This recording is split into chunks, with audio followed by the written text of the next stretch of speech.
Bismillahirrahmanirrahim. Assalamualaikum warahmatullahi wabarakatuh. Bagaimana kabar Anda pemirsa Duta TV? Senang sekali rasanya saya Gusti Muhammad Hermawan dapat menjumpai Anda dalam program Majelis Sore, Majelis Kita Semua. Dan seperti biasa, kita mengangkat satu tema yang menarik tentu di sore hari ini dengan narasumber yang tentu sudah datang ke studio Duta TV dari UIN Antasari Banjarmasin. Beliau adalah Wakil Rektor di UIN Antasari Banjarmasin sekaligus juga sebagai tenaga pengajar di Fakultas Usuluddin dan Humaniora. Jadi ada Bapak Dr. Haji Ahmad Sagir MAG. Assalamualaikum Pak Sagir. Assalamualaikum warahmatullahi wabarakatuh. Akhirnya bisa ketemu lagi dan menyapa para pemirsa Pak ya. Di episode sebelumnya sudah mungkin juga para pemirsa menyaksikan tema yang kemudian juga berbeda tentunya di setiap tayang di Senin dan juga Rabu sore. Seperti biasa kita juga hari ini akan mengangkat satu tema, yakni budaya meminta doa dalam setiap momentum adalah bagian dari agama. Untuk membuka tema kita pada hari ini, kami persilakan untuk Pak Sagir untuk menyampaikan pembukanya. Terima kasih. Assalamualaikum warahmatullahi wabarakatuh. Waalaikumsalam. Alhamdulillah, wassalatu wassalamu ala rasulillah Sayyidina Muhammad ibn Abdullah wa ala alihi wa sahbihi wa wala ba'du. Terima kasih pada host yang telah memberikan kesempatan kepada kami untuk menjelaskan terkait dengan budaya masyarakat kita ya tentu saja. Budaya ini berangkat dari memang perintah untuk berdoa itu adalah dari Allah Subhanahu wa taala.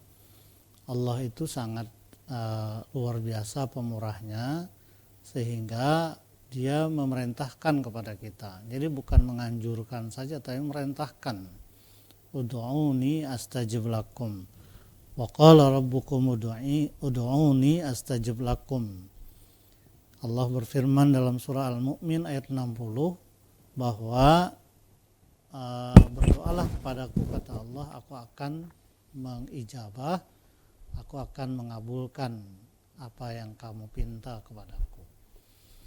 Nah, dalam berdoa ini, berdoa itu memohon kepada Allah secara istilah. Berdoa itu artinya menyerahkan diri kepada Allah Subhanahu wa taala dengan cara meminta sesuatu kepadanya. Jadi meminta kepada Allah itu pengertian yang lebih dalamnya adalah bahwa kita menyerahkan apa yang kita minta itu kepada Allah atas pengabulannya.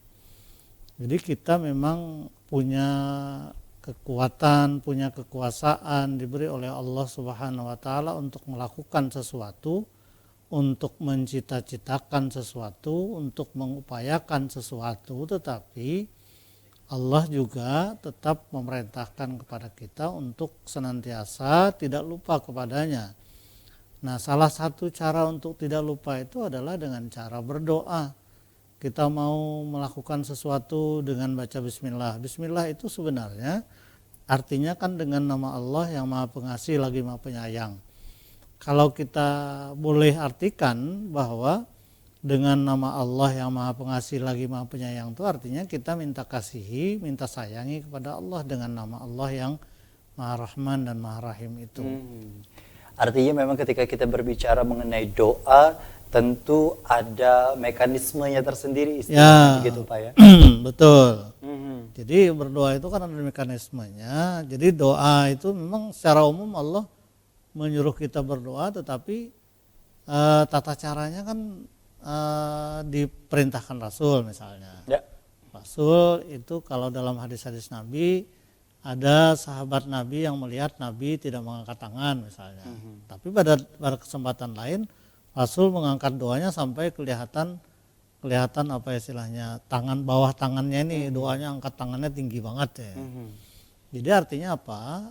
Dua praktik Rasul ini menggambarkan kepada kita bahwa dalam satu tata cara itu bisa jadi ini cara yang dilakukan oleh sebagian kita dan cara yang lain dilakukan oleh yang lain lagi ya.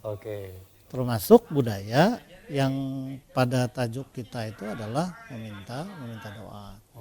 Jadi jangan sampai juga antara perbedaan orang A dengan orang B itu tadi kemudian yang menjadi titik permasalahan sehingga doa yang kemudian juga tata caranya itu tadi bahkan dilupakan sehingga kepada fokus kepada perbedaan itu tadi saja. Ya begitu, Pak, itu, jadi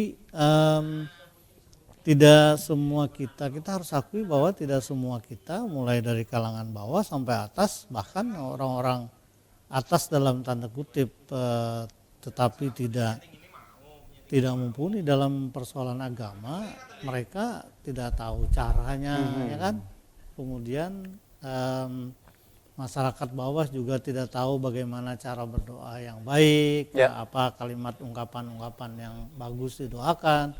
Dalam momen-momen tertentu kan tidak, orang kalau meninggal kan doanya innalillah, ya kan. Yang dibaca innalillah, tapi ketika dapat rezeki barakallah misalnya. Jadi ini kan pernyataan-pernyataan atau doa-doa yang diikutkan pada satu momen-momen yang tidak semua orang tahu. Walaupun media sosial sekarang hari ini sangat masif dan sangat banyak orang menerima masukan dari situ. Tetapi apakah serta-merta semua masyarakat kita menjadi tahu tentang itu? Tidak semua kan. Walaupun ketika kita berbicara mengenai doa dalam tema ini atau tajuk kali ini adalah budaya minta doakan, yang istilahnya erat kaitannya dengan orang Banjar, orang Kalimantan Selatan. Tapi sebelum kita bicara minta doakan, seringkali secara umum kita bahas singkat, Pak, berkaitan dengan doa secara mandiri. Yang paling banyak dilakukan pada saat ritual peribadatan adalah sholat, begitu. Usai pelaksanaan sholat, zikir, kemudian juga langsung mengangkat tangan untuk bisa berdoa. Sebenarnya apa yang menjadi perhatian atau hal yang harus diperhatikan ketika kita berdoa, Pak? Memang yang kita ketahui adalah berwudu, sholat, dan sebagainya, tapi adakah hal-hal yang lebih spesifik yang harus kita perhatikan dalam berdoa? Minimal menurut riwayat yang kita pelajari, bahwa tata cara berdoa itu diawali dengan puji-pujian kepada Allah, ya kan? Jadi lalu orang berdoa itu diawali dengan alhamdulillahirabbil alamin, kemudian salawat, karena di beberapa riwayat doa yang kita panjatkan itu kalau tidak mengikutkan salawat maka doa kita menjadi terkatung-katung. Jadi setelah hamdalah lalu salawat, lalu kemudian doa yang kita panjatkan. Setelah doa yang dipanjatkan, tata aturan yang disusun oleh para ulama berdasarkan riwayat-riwayat itu, lalu kemudian salawat dan hamdalah kembali. Jadi itu tata cara bacaan, yang urutan bacaan yang saya kira itu aturan tata cara yang sangat umum, sistematis, umum, dan sangat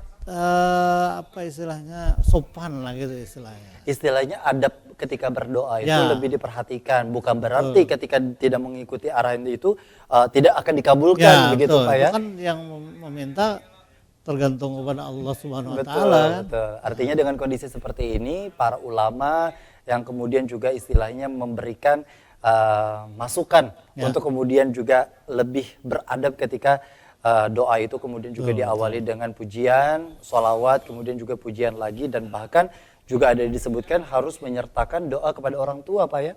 Untuk bisa istilahnya jangan hanya untuk diri sendiri tapi juga kepada orang tua agar tercatat sebagai anak yang berbakti. Nah, kita akan bahas berkaitan dengan doa yang diberikan oleh orang tua kepada anaknya ataupun juga dari orang lain kepada orang lain yang berikutnya, sehingga budaya minta doakan ini sendiri seolah menjadi sebuah hal yang kebiasaan di tanah Banjar ini.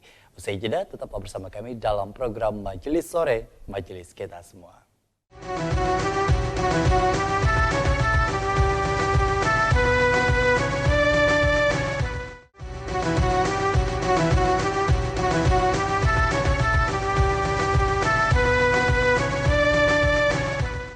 Terima kasih Anda masih bersama kami dalam program Majelis Sore, Majelis Kita Semua. Budaya minta doakan, tentu ini juga menjadi bagian yang sering kali kita lakukan, atau mungkin bagi para pemirsa yang di rumah ketika bertemu dengan orang tua atau kuitan lah istilahnya bagi orang Banjar.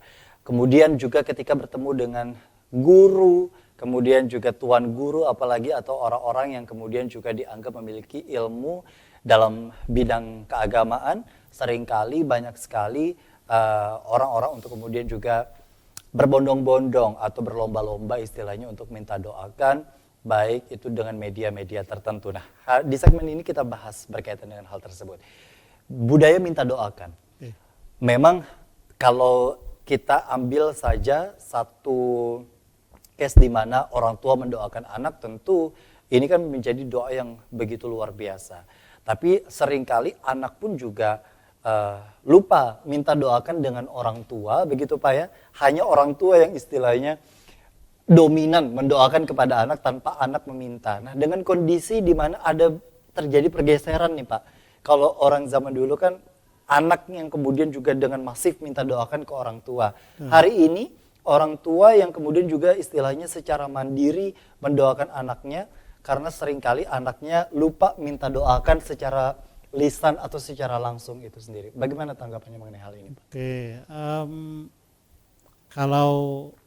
kalau di hadis Nabi itu sesungguhnya ya tiga investasi yang sangat besar harganya bagi orang tua adalah anak soleh yang mendoakan ya kedua orang tuanya. Artinya hadis Nabi ini mengajarkan bahwa orang tua sesungguhnya kalau orang tua itu sudah tiada, maka anaknya kan berperan untuk mendoakan orang tuanya. Itu ajaran atau pengajaran yang langsung dari Nabi bahwa saling mendoakan itu adalah sesuatu yang biasa. Dan sebagai orang tua yang ingin anaknya menjadi orang saleh, itu adalah selalu mendoakan anak-anaknya untuk jadi orang saleh itu. Tanpa harus diminta. Tanpa harus diminta pun dia harus mendoakan sebenarnya. Tapi sangat elegan sekali ketika ada anak yang datang ke orang tuanya, minta ampun, minta maaf, kemudian mendoakan.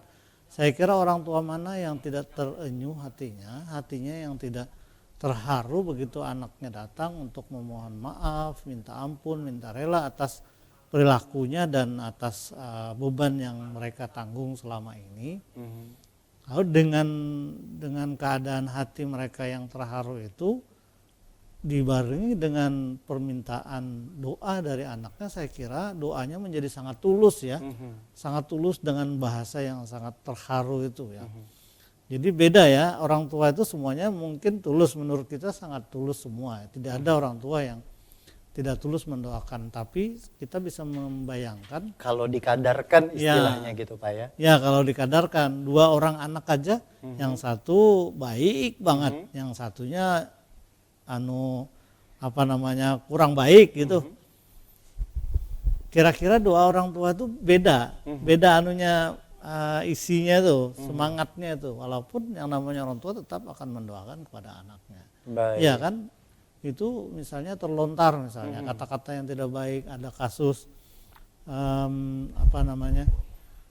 anak yang durhaka lalu kemudian dikutuk oleh orang tuanya dengan ucapan, sebenarnya kalau sebagai orang tua, kalau secara normal dia tidak akan mengatakan itu kan, tidak akan mengatakan itu. Tapi karena saking marahnya, jengkelnya, kesalnya itu lalu keluar kata-kata yang tidak bagus dan itu diijabah oleh Allah.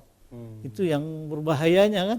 Oke, artinya memang dengan kondisi seperti ini mungkin bisa digalakan kembali sebenarnya Pak ya. Mungkin bisa kepada mahasiswa untuk kemudian mengingatkan para siswa dari tenaga pengajar atau dewan guru, atau mungkin kepada diskusi ketika orang tua bersama anak gitu ya, tidak masalah, saling mengingatkan intinya.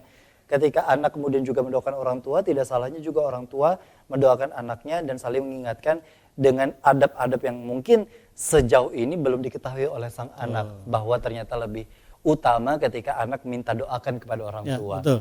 Dan tidak semua orang tua kan, karena apalagi anaknya banyak ya, anaknya 1 sampai 10 orang misalnya, yang satu sering minta doa, saya kira akan berbeda juga. Akan berbeda kan, pasti ingatannya sangat ingat dengan anaknya mohon doa itu. Kalau 10-10-nya minta doa, ketika dia mohon doa, abah ulun nih hendak ini nih ada yang dihajatkan misalnya. Waktu itu paling tidak dia ya aku doakan, paling tidak kan itu saat itu Kalimat kan, saat itu. paling tidak saat itu. Oke, artinya memang dengan kondisi apapun yang kemudian juga diinginkan, bisa jadi ternyata doa orang tua yang dari anaknya secara langsung minta doakan, itu insya Allah lebih mustajab. Walaupun kita tidak pernah tahu begitu ya, Betul. doa orang tua kepada anak itu tanpa diminta pun memang sebenarnya dan seharusnya juga kemudian juga mendoakan. Betul. Nah kemudian berlanjut kepada di mana anak atau diri kita sebagai warga, sebagai orang yang sudah dewasa begitu minta doakan. Karena banyak ternyata riwayat yang menyebutkan anak-anak kecil pada zaman Rasulullah meminta doakan kepada Rasulullah, baik itu menggunakan media air dan lain sebagainya. Mungkin tidak banyak diketahui oleh masyarakat. Nah, seperti apa sebenarnya kalau melihat dari gambaran pada zaman Rasulullah kemudian juga sampai dengan hari ini dan dikomparasi atau dikombinasikan dengan budaya orang Banjar kita? Ya, saya kira begini ya analoginya. Saya kira analogi yang mudah-mudahan tepat saya menganalogikan ya, analogikakan ya. Kalau kita tahu air ya, air Zam-Zam itu kan air yang sangat mulia ya. Betul. Dibandingkan dengan air yang lain. Air Zam-Zam itu kenapa sangat mulia? Lalu dianalisis oleh para ulama kita, orang-orang saleh mengaitkan dengan tempat dan kejadian yang terjadi pada waktu itu. Tidak bisa tidak kan? Air Zam-Zam itu kehadirannya karena ada proses cerita Nabiullah Ismail misalnya. Betul. Kelahiran Nabiullah Ismail yang itu kemudian selalu menjadi minuman Rasulullah misalnya waktu Rasulullah di Makkah. Itu kan menjadi sangat kental kaitannya bahwa air itu menjadi mulia. Kemudian air yang kedua yang mulia kan air yang keluar dari jari jemari Rasulullah jadinya. Setelah air Zam-Zam, air yang keluar dari jari jemari. Secara langsung sebagai mukjizat beliau. Sebagai mukjizat Rasul. Dan kenapa? Saya kira ada kaitannya dengan tangan Rasul kan begitu. Jadi tidak bisa tidak, dan siapa orang yang tidak ada pikiran mengaitkan air itu menjadi mulia karena berada di tangan Rasul. Ya kan, jadi artinya kemudian bahwa ini kan kalau dari hadisnya itu al ulama warasatul anbiya, ya kan, ulama itu adalah pewaris nabi. Ini ulama yang benar-benar ulama ya, ulama orang-orang saleh yang betul-betul menjadi panutan kita. Nah maka mereka ini pewaris para nabi dalam konteks keilmuan. Ilmu-ilmu Rasul itu diturunkan dan diambil oleh para ulama-ulama kita. Oleh karena itu secara jasad mereka tetap ulama, tetapi keilmuan yang mereka dapatkan itu dari Nabi saya kira ada mengandung roh Rasulullahnya ya, begitu ya, roh ilmunya itu. Jadi kalau kemuliaan Nabi itu yang tidak bisa dibandingkan, tapi ketika diwariskan kepada para ulama, saya kira kemuliaan mereka seringkali para ulama menyampaikan orang kita menghormati orang alim itu bukan karena pribadinya tetapi karena ilmu yang mereka punya. Nah, ilmu yang mereka punya itu adalah warisan dari Rasulullah. Jadi sangat tidak bisa dinafikan ada hubungan yang sangat erat dengan Rasul sallallahu alaihi wasallam mereka ini. Jadi ketika orang minta doa kepada mereka, apalagi seperti prolog kita di awal, buat tidak semua kita paham.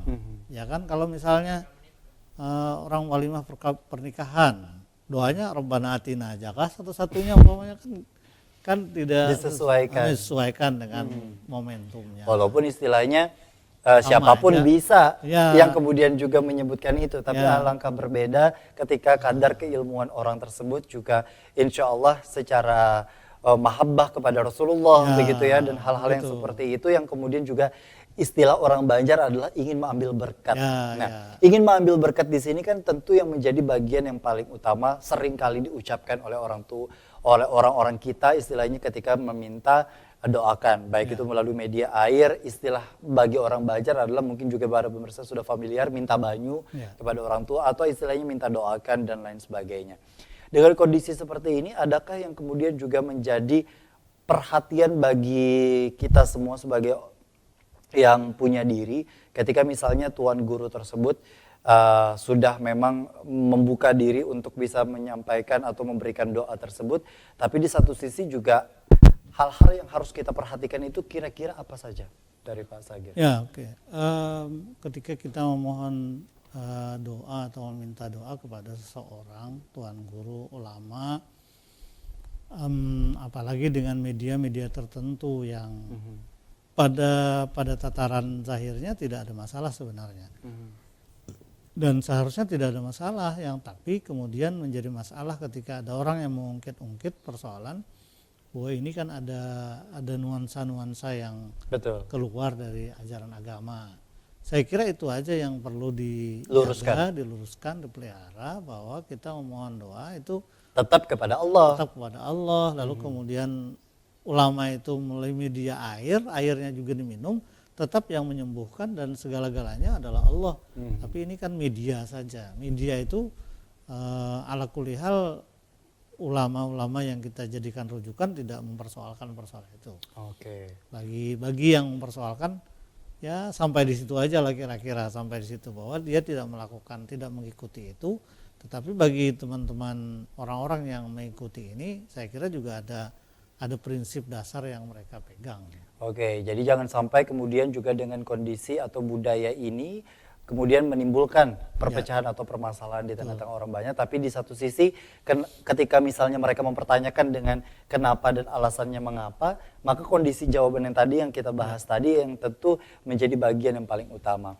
Tentu ketika kita berbicara mengenai media tadi, pemirsa, memang menjadi bagian yang paling penting di mana orang untuk minta doakan kepada ulama atau kemudian juga para tuan guru dengan harapan doa yang kemudian juga ia panjatkan bisa sampai kepada yang dihajatkan dengan kondisi di mana mereka yang kemudian juga merasa berdosa, alangkah lebih baiknya minta doakan kepada orang yang istilahnya lebih agung dari segi akhlaknya, kemudian juga tentu terjaga sebagai alim ulama itu tadi. Nah, usai jeda kita akan lebih bahas seputar hal ini. Tetaplah bersama kami dalam program Majelis Sore, Majelis Kita Semua.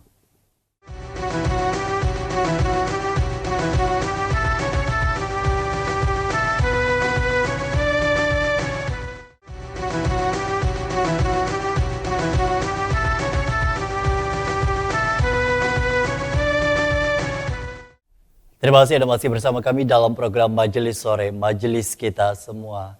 Budaya minta doa tentu hal yang paling sering terjadi di tengah-tengah masyarakat Banjar. Ya, tidak hanya di satu daerah tertentu, bahkan tersebar di 13 kabupaten kota. Memang dengan kondisi seperti ini, ketika ditanya apa yang menjadi alasannya, tadi sudah kita bahas di segmen sebelumnya bahwa tentu minta doakan kepada orang yang kemudian juga memiliki akhlak yang baik, sebagai orang yang memiliki rasa cinta kepada Rasulullah SAW yang tentunya semakin besar. Dengan harapan tersebut Allah bisa kabulkan, Allah bisa bantu mustajabkan doa yang kemudian juga dipanjatkan oleh ulama tersebut. Tentu sekali lagi tujuannya kepada Allah Subhanahu Wa Taala dengan istilahnya perantara minta doakan kepada alim ulama.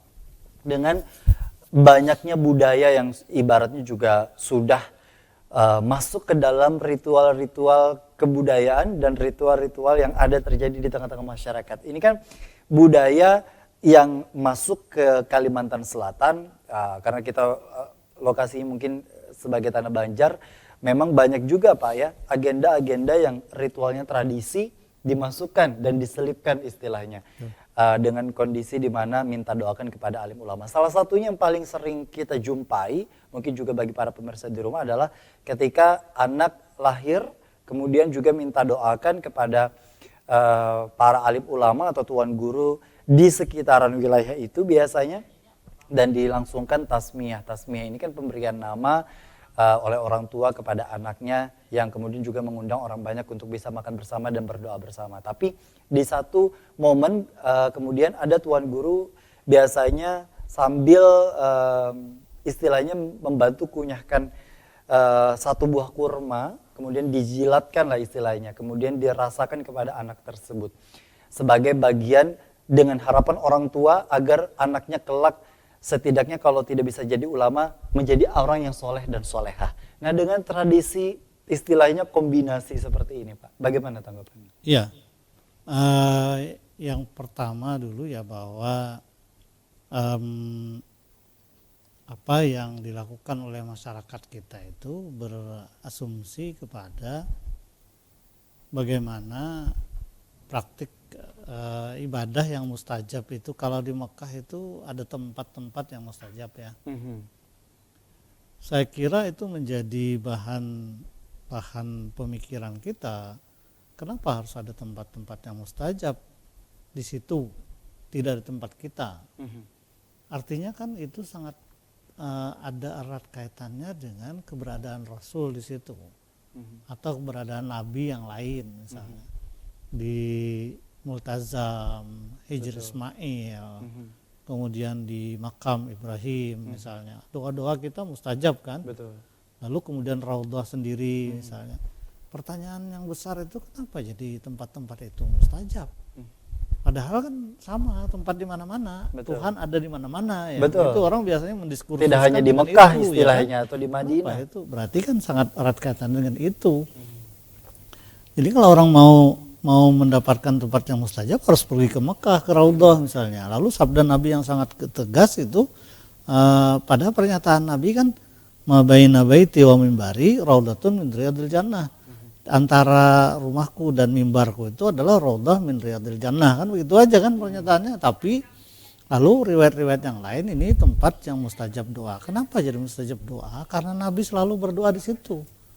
Jadi orang kita itu mengambil ittiba dengan Nabi, kemudian mengambil faidah dari apa yang dilakukan oleh Nabi ya. Saya kira juga terkait dengan itu kita memohon doa kepada orang alim, ulama yang masyhur ya, kesalehannya. Saya kira bukan itu artinya kita menafikan Tuhan tidak mau mengijabah doa kita, bukan. Jadi perasaan itu optimisme untuk dikabulkan doa itu lebih besar ya kan begitu ya. Ketika langsung didoakan oleh Tuan Guru ya, gitu ya. Ya.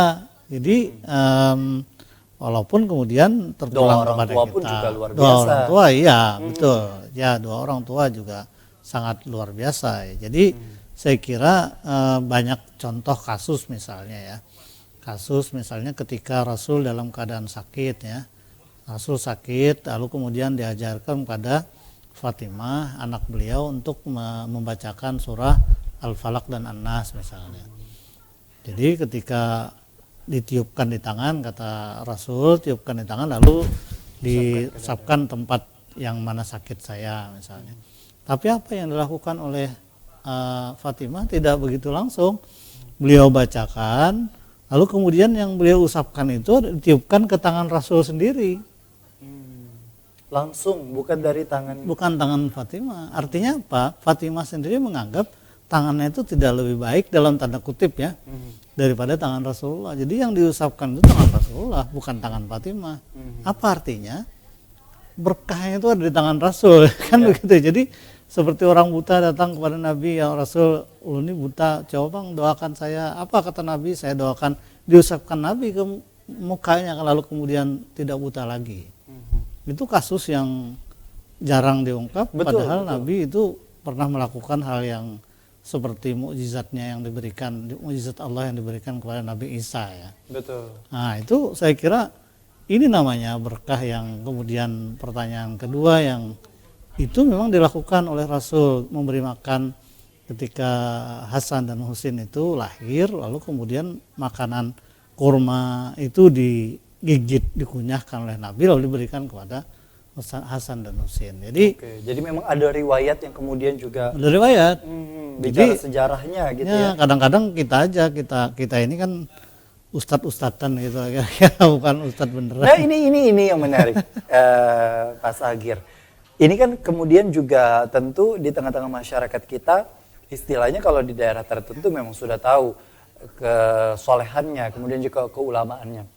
Tapi di daerah-daerah tertentu kemudian juga hari ini apalagi dengan banyaknya teknologi yang begitu berkembang, begitu banyak istilahnya muncul beberapa figur atau sosok yang kemudian juga bisa disebut dari orang-orang sekitarnya yang menyebut itu ulama, kemudian juga ada yang bahkan mendeklarasikan dirinya sebagai seorang ulama. Sebenarnya sebagai edukasi dan informasi kepada masyarakat. Sejauh mana kita mampu mempetakan istilahnya siapa yang bisa kita anggap ya sebagai ulama yang memang tadi disebutkan oleh Pak Sagir. Ya, Saya kira ini kan tergantung justifikasi masyarakat ya.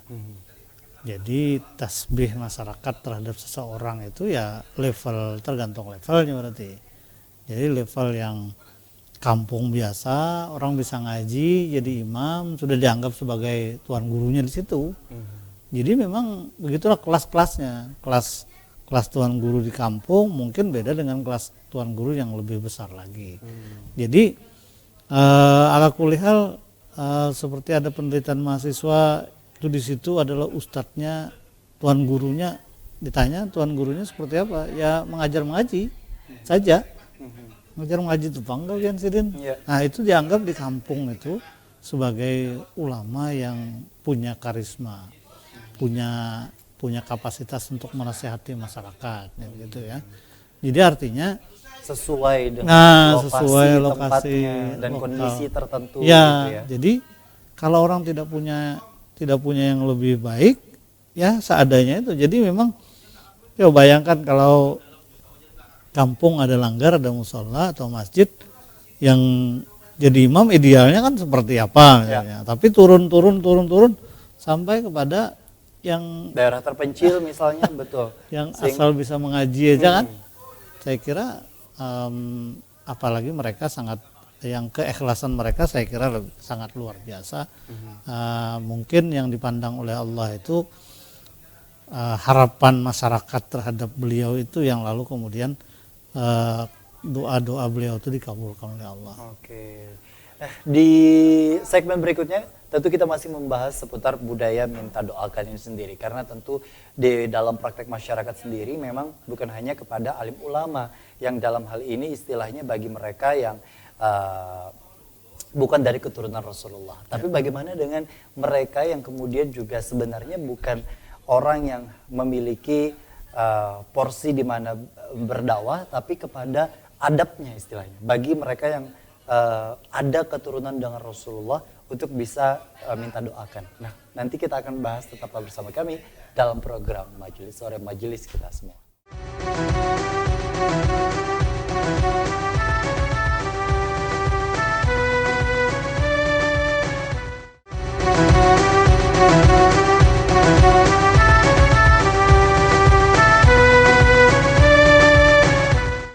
Terima kasih Anda masih bersama kami dalam program Majelis Sore, Majelis Kita Semua. Budaya minta doakan ini seolah tentu menjadi bagian yang paling utama di tengah-tengah masyarakat kita. Bahkan banyak juga dari masyarakat kita yang istilahnya minta berkat untuk dengan cara media-media yang tadi kemudian kita sebutkan. Begitu, ada yang minta banyu, kemudian juga ada yang istilahnya minta rajahakan gitu ya.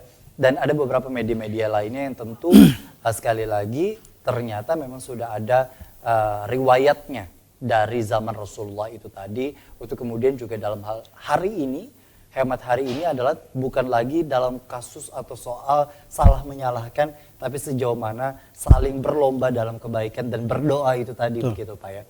Tapi kalau bicara mengenai minta doakan dari 2 segmen sebelumnya kita bahas kepada alim ulama. Tapi kalau bicara mengenai kepada minta doakan kepada keturunan Rasulullah, dalam hal ini Sayyid, kemudian juga Syarifah begitu atau Habib. Nah, dengan kondisi seperti ini, walaupun yang bersangkutan istilahnya tidak mengajarkan ilmu agama, adakah yang kemudian juga menjadi keistimewaan atau fadilat di dalamnya, Pak Sagir? Betul. Kita mengikut faham ulama kita ya terkait dengan bagaimana kita menghargai dan menghormati ulama. Ulama itu kata guru-guru kita memang mewarisi para nabi ya, mewarisi para nabi di pintangan ilmunya. Nah, sementara para habaib, syaraif, syarifah dan habib itu mereka belum saya kira belum mengambil warisan ilmunya, tapi mereka satu juzu dengan Rasulullah. Jadi keistimewaannya pada jasad mereka. Jadi jasad mereka itu yang tidak bisa dipisahkan ya, satu juzu dengan Rasulullah. Jadi itu pandangan ulama kita bahwa kita memuliakan mereka itu karena memang ada bagian dari tubuh mereka itu bagian Rasulullah SAW. Jadi ketika orang meminta doa itu karena hakikat mereka itu ketika minta doakan kepada mereka sama dengan mereka minta doakan kepada cucu-cucunya Rasulullah SAW. Walaupun tentu setiap umat atau setiap manusia itu sendiri bukan berarti juga di luar dari Habib atau Syarifah kita bisa menyakiti atau kemudian juga tidak menghargai begitu Pak ya. Betul. Artinya dengan kondisi seperti itu memang sekali lagi sebagai bentuk adab yang kemudian juga harus kita kedepankan untuk bagi mereka yang kemudian juga dalam hari ini sebagai keturunan Rasulullah baik itu Habib, Sayyid atau Syarifah yang hadir di tengah-tengah masyarakat kita. Karena kan banyak banyak yang ada di tengah-tengah masyarakat kita. Jadi itu yang mudah-mudahan dengan begitu ya menambah kecintaan. Satu menambah kecintaan, yang kedua para habaib syaraif yang dalam tanda kutip dalam pandangan sebagian kita tidak perilakunya tidak mencerminkan itu, maka akan merubah sikap-sikap seperti ini. Jadi pesan guru-guru kita kan kita sebagai umat Rasul aja melakukan hal yang tidak baik itu malu, ya kan? Jangan sampai kita membuat Rasulullah itu malu di hadapan Tuhan karena sebagai umatnya melakukan hal-hal yang tidak baik misalnya. Maka akan sangat semakin dianjurkan, semakin diminta, dituntut lagi para habaib dan syaraif itu berperilaku yang tentu mencerminkan keturunan itu. Jadi kita berharapnya seperti itu. Jadi pola pikir kita adalah sekarang kita menghargai orang itu, harapan kita tidak kualat dalam bahasa Banjar, dan harapan yang berikutnya adalah ketika orang itu dihargai akan menempatkan dirinya sebagaimana mestinya seperti orang yang dihargai. Oke, sekali lagi memang siapapun itu yang kemudian juga hari ini diciptakan oleh Allah tentu begitu mulia. Tapi ketika misalnya kita berhadapan atau bertetangga dengan mereka yang kemudian juga bagian dari keturunan Rasul, baik itu Syarifah, Habib ataupun juga Sayyid itu tadi, untuk kemudian juga kita memiliki adab-adab tertentu dengan harapan selain untuk bisa menambah kecintaan kita, tapi tentu juga untuk bisa menambah tali silaturahmi kita, begitu Pak ya. Jangan sampai kemudian juga dalam hal ini ada kotak-kotak tertentu di tengah-tengah masyarakat. Kalau kita berbicara mengenai minta doakan ini sendiri kan tujuannya adalah kabulnya doa, yang menjadi di akhir segmen kali ini bahasan kita. Kabulnya doa ini sendiri kan tentu ada proses, ada yang langsung, ada yang ibaratnya nanti atau diganti dengan yang lebih baik. Ketika misalnya sudah minta doakan kepada Tuan Guru, sekali lagi, kemudian juga dengan orang tua, bahkan secara mandiri pun juga luar biasa sudah berdoa. Tapi dirasa bagi yang kemudian juga berdoa itu tadi belum mencapai akan hajatnya, merasa belum ada titik di mana doa yang kemudian juga selama ini didoakan belum ada titik di mana dapat istilah mustajabnya. Seperti apa yang kemudian juga harus dipahami dari konteks ini? Saya kira itulah tahapan ujian pertama kita, ujian keimanan kita ya. Jadi kalau kita berdoa, dengan berdoa sendiri atau minta doa kepada siapapun, bahwa kita berdoa kepada Allah itu ketika doa kita itu tidak dikabulkan. Jadi ujian yang bagus itu sebenarnya ketika doa kita tidak dikabulkan.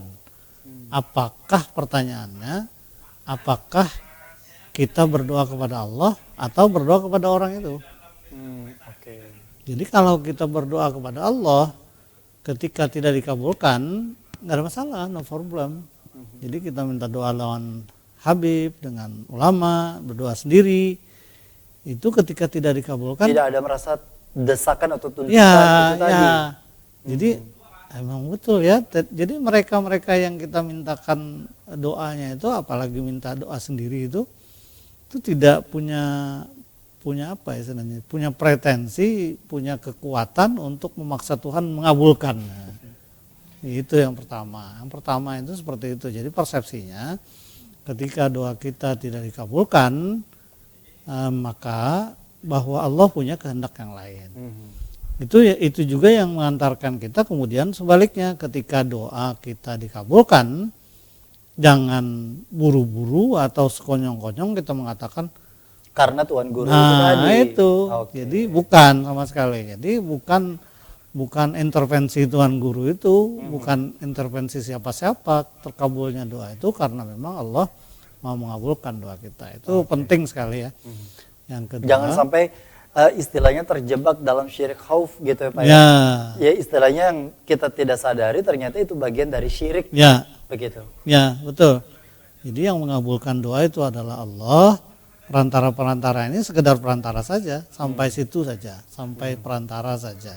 Ketika kita ketemu, terkabul, jangan lupa juga dengan perantara karena Tuhan menyuruh itu untuk Betul. berterima kasih kan. Betul. Terima Dan kasih. sekali lagi ketika minta doakan, dalam hematnya ketika misalnya dikabulkan, tentu atas kehendak Allah, tapi kemudian juga ada peranan di dalamnya orang ulama yang kemudian juga yang Ya. dicintai oleh Allah, Betul. kemudian bisa membantu doa itu Betul. terkabul. Betul. Tapi ketika tidak terkabul pun, jangan juga menyalahkan Ya. gitu Pak ya. Betul. Karena tentu ini kembali lagi kepada pribadinya, sehingga ada alasan yang mungkin Allah persiapkan. Mengapa dikabulkan atau bisa jadi ditunda itu tadi. Betul. Ada yang muajjal istilahnya, ada yang segera, ada yang muajjal, ada yang ditunda ya. Oke, atau diganti yang lebih baik. Betul. Bagi mata Allah bukan bagi mata manusia Ya. itu tadi. Itu persepsinya yang berbeda sehingga karena itu yang kadang-kadang yang harus kita latih terus ya bahwa antara pandangan kita dengan pandangan Allah itu seringkali tidak sama. Seringkali tidak sama. Kita pandangannya ke Jangka kanan. pendek mungkin, Ya, Pak ya. ke kanan itu baik, tapi Tuhan menyuruh ke kiri ya kan tidak sama persepsinya. Baik. Jadi yang mana yang harus kita betulkan? Tentu kita yang harus belajar banyak atas kemauan dan kehendak Allah itu yang semua kehendak dan keputusan Tuhan itu Allah yang Maha Kuasa. adalah lebih baik daripada kehendak dan kemauan kita. Baik, terakhir kalau bicara mengenai agenda tradisi orang Banjar, berselamatan, kemudian juga sholat hajat dan lain sebagainya. Ini kan mendatangkan orang banyak. Kemudian juga berdoa bersama dengan harapan dan tujuan tertentu istilahnya. Rata-rata biasanya mau berhasil sesuatu atau biasanya mau berangkat umroh pun juga dilangsungkan seperti itu atau haji. Seperti apa tanggapannya mengenai tradisi ini bagi orang Banjar yang mungkin tidak ditemui di daerah-daerah manapun? Betul. Saya kira banyak penjelasan ya terkait dengan itu. Yang pertama, berdoa itu ibadah ya. Berdoa bersama saya kira tidak ada sesuatu yang melanggar dan adalah Sekalipun itu bentuk berjamaah. pujian dan Ya. membaca kalam ilahi. Ya, tidak ada sesuatu yang harus persoalkan karena berdoa bersama-sama adalah sesuatu yang juga dianjurkan, apalagi misalnya terkait dengan kebiasaan-kebiasaan yang memang dianjurkan oleh Nabi dalam riwayatnya. Ketika kita hendak naik haji itu kan kata Nabi kalau bisa kita minta maaf, minta halal terhadap apa yang pernah kita lakukan kepada mereka, sehingga perjalanan kita menjadi ringan, ya kan. Nah, sekarang metodenya dibalik. Kalau dulu kita yang datang ke rumah-rumah karena rumah-rumahnya tidak terlalu banyak dan tidak tersebar kemana-mana, ya kan. Lalu sekarang dibalik, diundang. Jadi metodenya kan yang berubah. Tidak ada yang salah kan, perubahan itu perubahan seiring dengan perubahan waktu dan tempat yang. Dan sekali lagi juga tidak ada kewajiban untuk melangsungkan itu tadi Pak ya, Betul. karena Nabi juga mengajarkan bahwa untuk bermaaf-maafan kepada mereka agar lebih lapang ketika Betul. berangkat itu tadi gitu Betul. ya. Tapi ketika mereka untuk bisa memiliki rezeki yang berlebih, untuk bisa makan bersama, memberikan makan orang banyak dan berdoa bersama, alangkah lebih baik dan lebih indahnya tentunya. Sebagai penutup Pak, singkat berkaitan dengan Oke, bahwa budaya yang telah di masyarakat kita ada ini saya kira sesuatu yang patut kita lestarikan, kita jaga. Cuma kalau ada hal-hal yang dirasa tidak cocok, maka itu persoalan yang harus kita luruskan dan perlu kita perbaiki. Tetapi selama ini saya kira tradisi di masyarakat kita saling memohon doa, apalagi pernyataan-pernyataan yang disampaikan oleh guru-guru kita untuk memohon doa kepada orang tua, kepada orang yang dituakan, kepada orang-orang yang mempunyai ilmu agama misalnya, itu adalah sesuatu yang baik dan bisa dilanjutkan, dan semoga doa-doa kita bisa diijabah oleh Allah dengan sebab kita bersama-sama berdoa, misalnya doa bersama ya, sehingga apa yang menjadi cita-cita kita terkabul dan diijabah oleh Allah Subhanahu wa taala. Amin, Allahumma amin. Amin ya rabbal alamin. Itu tadi, semoga apa yang disampaikan menjadi tema hari ini insya Allah membawa keberkahan dan kebermanfaatan bagi para pemirsa di rumah. Saya tidak akan membuka mata kita agar jangan sampai saling salah menyalahkan di tengah kondisi di mana kita tentu hari ini berlomba harusnya dalam hal kebaikan yang menjadi PR kita setiap harinya begitu Pak sebagai umat muslim. Terima kasih Pak Sagir. Sehat selalu bersama keluarga, insya Allah menjadi bagian yang hari ini paling penting untuk bisa disampaikan kepada para pemirsa di rumah dengan tema yang sudah kita bahas hari ini. Terima kasih juga bagi para pemirsa yang sudah menyaksikan program Majelis Sore yang tayang setiap hari Senin dan juga hari Rabu. Akhirnya kami mengucapkan terima kasih atas perhatian dan kebersamaan Anda. Wassalamualaikum warahmatullahi wabarakatuh. Majelis Sore, majelis kita semua.